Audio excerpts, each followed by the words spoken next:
Rain tapped against the window pane, as if trying to break into the warm, cozy living room.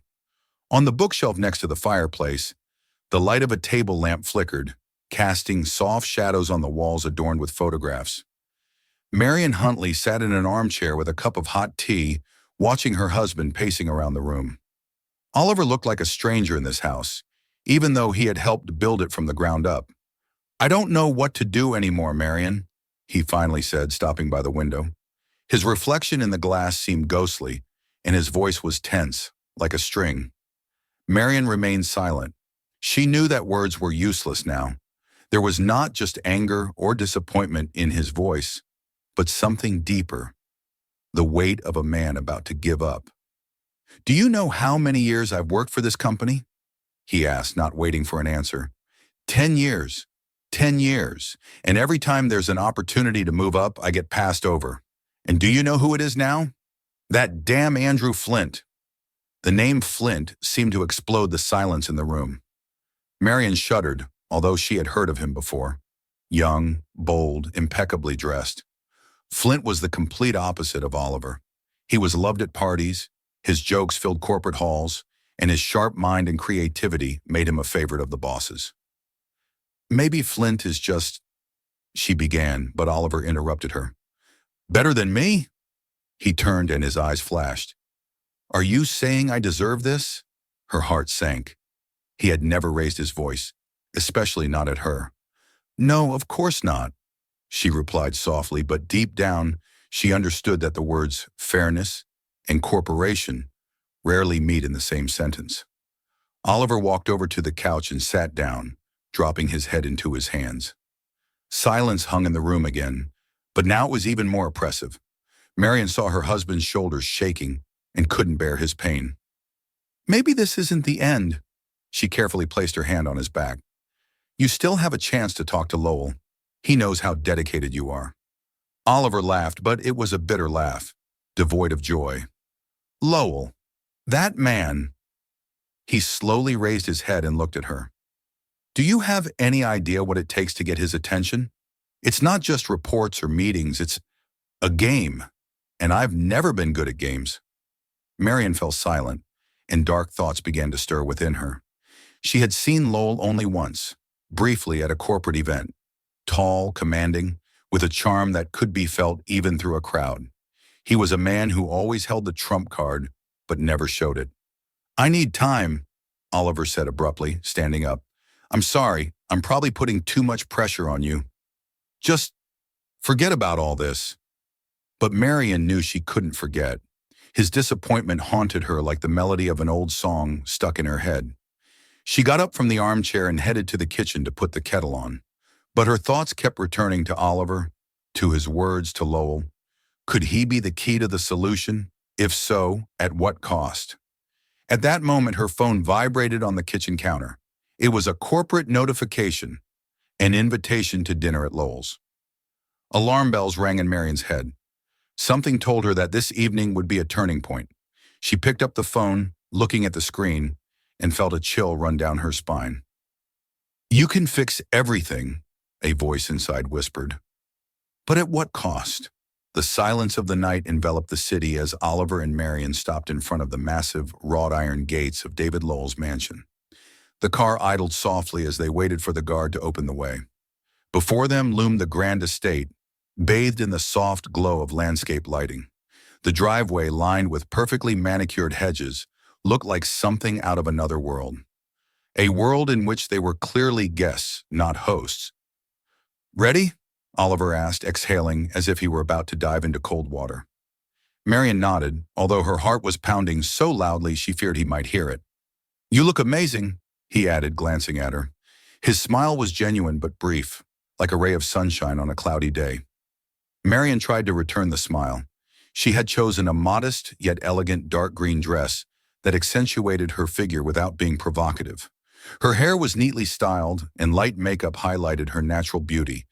But despite this, she felt exposed, as if every emotion hidden behind her appearance could be easily read.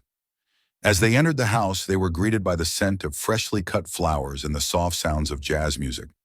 The hall was filled with people dressed in effortless elegance. Men in impeccable suits, women in outfits that balanced opulence and restraint. The air was filled with the aroma of expensive perfumes and a hint of excitement. "Mr. and Mrs. Huntley, welcome," a deep voice said at the entrance. David Lowell appeared before them, tall and impeccably dressed in a dark blue suit. His smile was wide, but his eyes remained cold, as if evaluating. He extended his hand to Oliver. "Good to see you, Oliver. I've heard you're doing impressive work." Oliver was slightly taken aback, but shook his hand firmly. "Thank you, Mr. Lowell. It's an honor to be here." Lowell turned to Marion, and his smile took on a warmth she hadn't expected. "And you must be Marion." Oliver mentioned he has a fantastic wife, but he clearly understated it. Marion felt the blood rush to her cheeks. She extended her hand, trying not to show her confusion. "Thank you, Mr. Lowell. It's a lovely evening." "It's just beginning," he replied, holding her hand a moment longer than necessary. "Enjoy." Lowell disappeared into the crowd, leaving a faint trail of amber in his wake. Marion felt her palms slightly sweaty. She looked back at Oliver, who hadn't noticed the moment. He was already engrossed in conversation with a colleague. Throughout the evening, Marion watched Lowell. He moved through the room with the ease of a predator, drawing attention with a single glance. The guests around him laughed, nodded, agreed. It seemed like every word he spoke was law. Marianne stood by the long table with drinks, trying to understand what it was about this man that made her so uneasy. Suddenly, he appeared beside her, as if he had read her thoughts. "Are you comfortable here?" he asked, handing her a glass of champagne. She started but took the glass, trying to appear unfazed. "Yes, thank you. You have a wonderful home." "It's not just a home," he said, looking at the crowd. "It's a tool, like everything in this life." She didn't know what to say. His words sounded simple but were laden with hidden meaning. "And your husband?" He turned his head to her, and his eyes seemed to pierce her soul. "Is he a tool too?" "Excuse me?" she asked, her voice firm, but something stabbed at her chest. Lowell smiled slightly. "I just noticed how dedicated he is. People like him are rarely appreciated. Sometimes they need guidance, subtle direction." Marion took a sip of champagne to hide her nervousness. "Oliver is doing great. He's always been hardworking." "I'm sure. But in our world, hard work alone isn't enough." He leaned in closer, his voice dropping slightly. "You know that better than anyone." Her heart stopped. Did he know what she felt, or was he just playing with her? She opened her mouth to say something, but at that moment Oliver approached them. "I hope I'm not interrupting." He smiled, joining their conversation. "Of course not," Lowell replied, his charm returning. "In fact, we were talking about how lucky you are to have such a wife." Oliver smiled, putting his arm around Marion's waist. "That's for sure. She's the best person I know." But Marion couldn't enjoy the moment. She felt she had caught Lowell's attention, and she knew he wouldn't miss an opportunity to take advantage of it. The next evening began with an unexpected call. Marion sat in the kitchen, sorting through letters, when her phone vibrated on the table. The screen displayed the name, David Lowell. Her fingers froze over the envelope. Her heart tightened with anxious anticipation. Why was he calling her? She hesitated but pressed the answer button. "Good evening, Mr. Lowell." Her voice was firm, although everything inside her was shaking. "Good evening, Marion." His voice was as calm and confident as it had been at the dinner. "I hope I'm not disturbing you." "No, of course not." She forced herself to sound natural. "What can I do for you?" There was a pause on the other end that seemed like an eternity. "I think we didn't finish our conversation yesterday. I have a proposal that I think could be beneficial for your family." Her throat went dry. She didn't know what to say. "A proposal?" she finally managed. "Yeah," he continued calmly. "I think Oliver deserves more. But to help him, I need to be sure of your dedication to your family." Every word sounded like a veiled threat. Marion felt a chill run down her spine. "You mean Oliver's career?" she asked, trying not to show her agitation. "Naturally, his promotion isn't just about his talent or hard work. It's about trust, and I want to make sure I can trust you completely." "I'm not sure I understand what you mean." Her voice trembled, but she tried to stay calm. "Then let me explain in person." he said, his tone deceptively light. Tomorrow evening, Kingsbury Hotel, room 804. I'm sure you won't disappoint me. Before she could respond, the line went dead. She stared at the screen where the call-ended icon blinked and felt her hands begin to shake. What did he want? And why did she feel like she was being lured into a trap? The next day, Oliver looked happy and inspired. His superiors, he said, had finally noticed his efforts. Marian watched his joy but felt torn inside. She knew there was more behind Lowell's smile, and now she had to figure out what it was. Is something bothering you? Oliver asked over dinner, interrupting her thoughts. No, just a little tired, she lied, looking down at her plate. Her husband didn't notice her tension. He was too caught up in thoughts of his potential promotion. She looked at him and felt a pang of guilt. For him, she had to figure this out. For him, she would go to this meeting. The Kingsbury Hotel towered in the city center, a symbol of power and luxury. Its facade glowed with lights, reflecting opulence and inaccessibility. Marian parked the car and lingered, looking at the glass doors. Her heart was beating too fast, and the thought of what awaited her inside tormented her mind. As she ascended to the 8th floor and approached room 804, her fingers trembled as she knocked on the door. A few seconds of silence stretched into agonizing anticipation. When the door opened, David Lowell stood before her, dressed in a black suit that looked impeccable even in the casual setting. Marian, glad you could make it, he said, stepping aside and inviting her in. Please come in. She entered, looking around. The room was decorated with understated luxury, soft lighting, leather furniture, a bottle of wine on the table. It all created an atmosphere that seemed artificially intimate to her. You said you wanted to talk about Oliver's promotion? She began, trying to get straight to the point. Yes, of course, he replied, closing the door. His voice was light, but his gaze held power.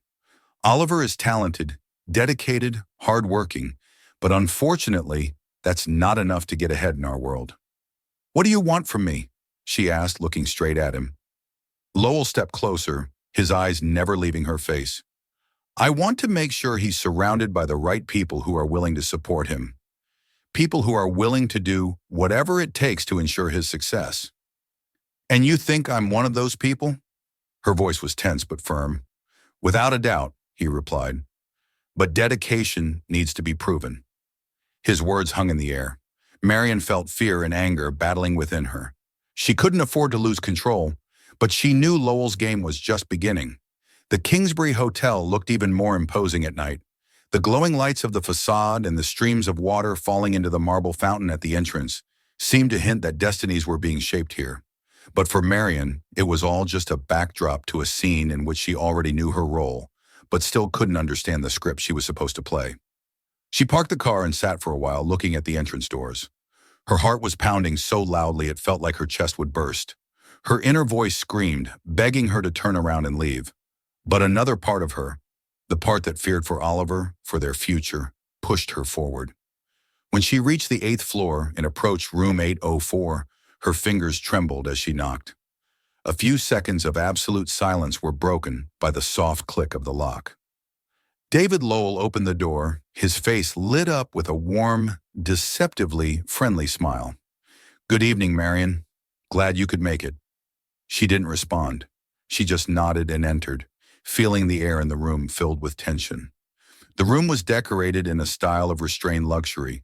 Cream tones, velvet sofas, a large table set with a tablecloth, and a bottle of wine in the center. You look wonderful, he noted as she stopped by the window, looking out at the city lights.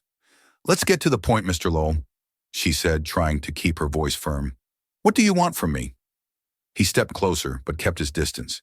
His manners remained impeccably polite, but there was something ominous in the air. I want to help your husband, he began, his tone light, as if discussing something mundane. He deserves more. He has potential that needs to be unlocked. Then why can't you just do it? Why do I need to be here? Her voice trembled, but she couldn't suppress the wave of anger rising within her. Because, Marian, his gaze became more intense, this world doesn't run on talent alone. It's built on trust. And for me to trust Oliver, I need to know that his family, his surroundings, are as dedicated to success as he is. Dedicated? She repeated, feeling a cold chill run through her. Exactly. Lowell took a step closer. His voice softened, but it held steel undertones. And sometimes for success, you need a little more than just hard work. You need to prove that you're willing to do whatever it takes. Are you implying? She trailed off, unable to finish the sentence. I'm not implying anything.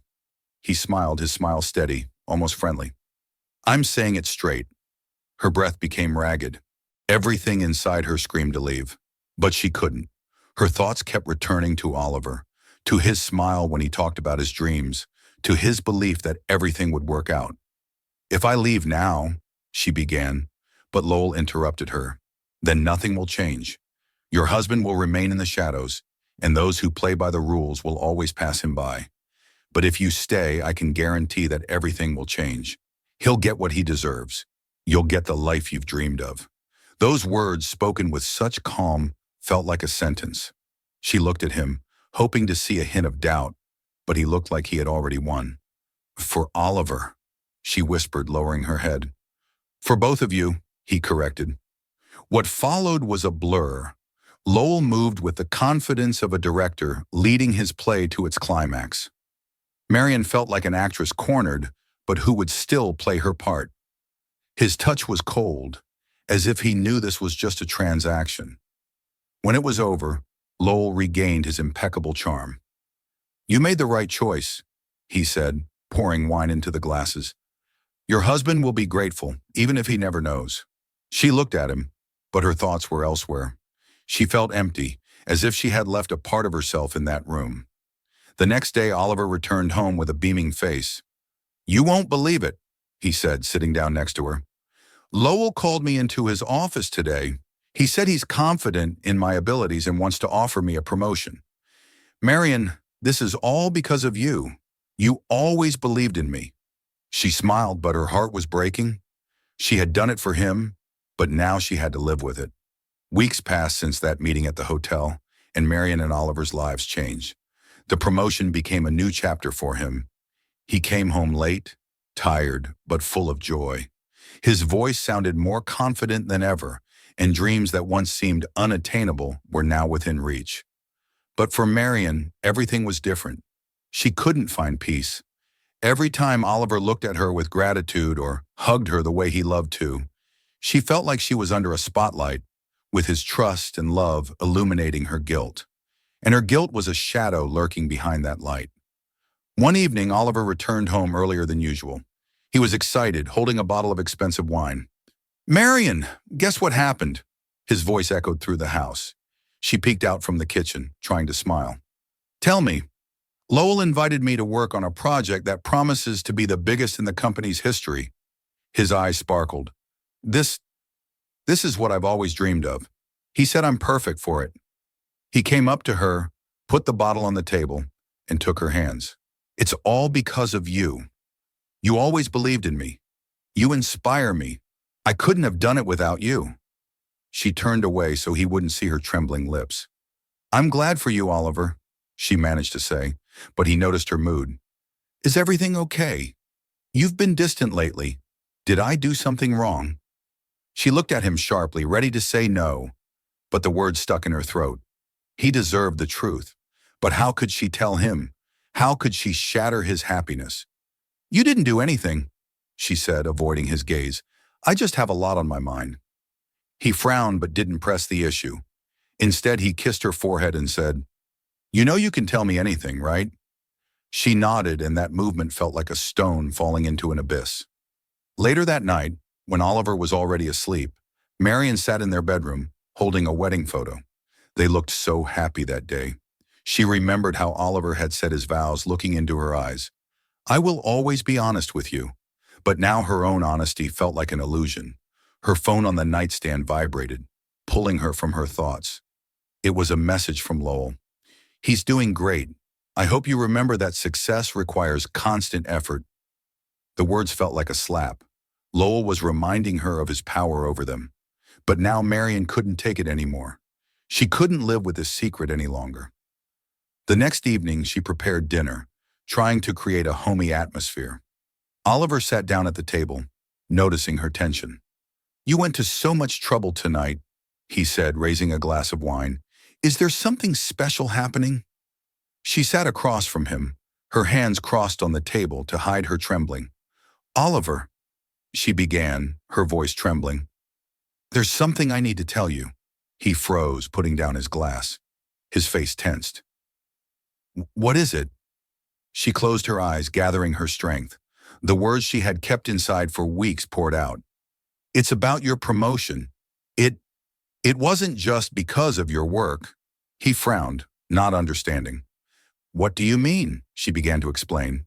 About Lowell's call, the meeting at the hotel, his proposal, and how she agreed for his sake.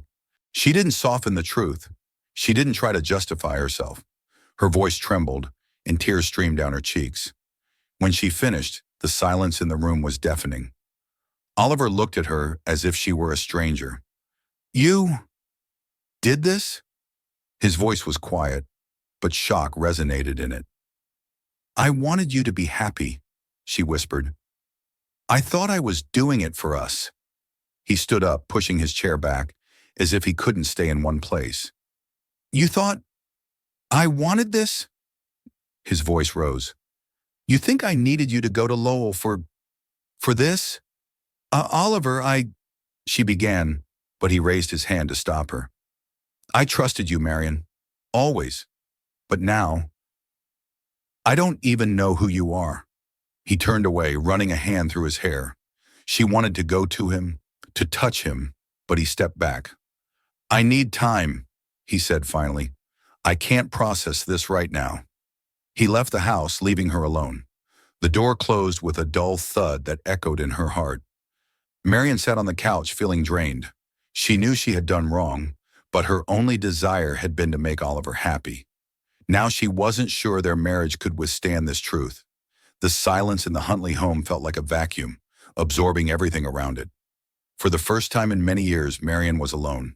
Oliver didn't come home that night. He didn't call or text. Her phone lay on the kitchen counter, but she didn't even look at it. The only thing she felt was the weight of her own choice, which now seemed to press down on her even more heavily. The morning was foggy and cold. Marion sat by the window with a cup of cold coffee. Looking out at the street Oliver had walked down the previous evening. His absence felt like a piece of the house had been cut out. Every little thing that used to seem ordinary, his forgotten keys, his newspapers on the couch, now brought a lump to her throat. When the door finally opened, her heart skipped a beat. She turned, hoping to see Oliver, but instead saw a courier handing her an envelope. She signed for it, her hands trembling as she opened it to find an official document from Oliver's company. Appointment notification, Oliver Huntley. She clutched the paper in her hands, feeling her heart break.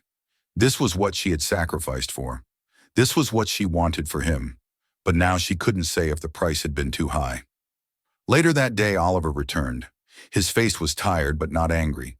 He put his briefcase down and sat across from her at the table. For a few minutes they sat in silence, the air between them almost tangible. I've been thinking about us, he began, looking at his hands. About what you did, about why you did it. Marion didn't interrupt him.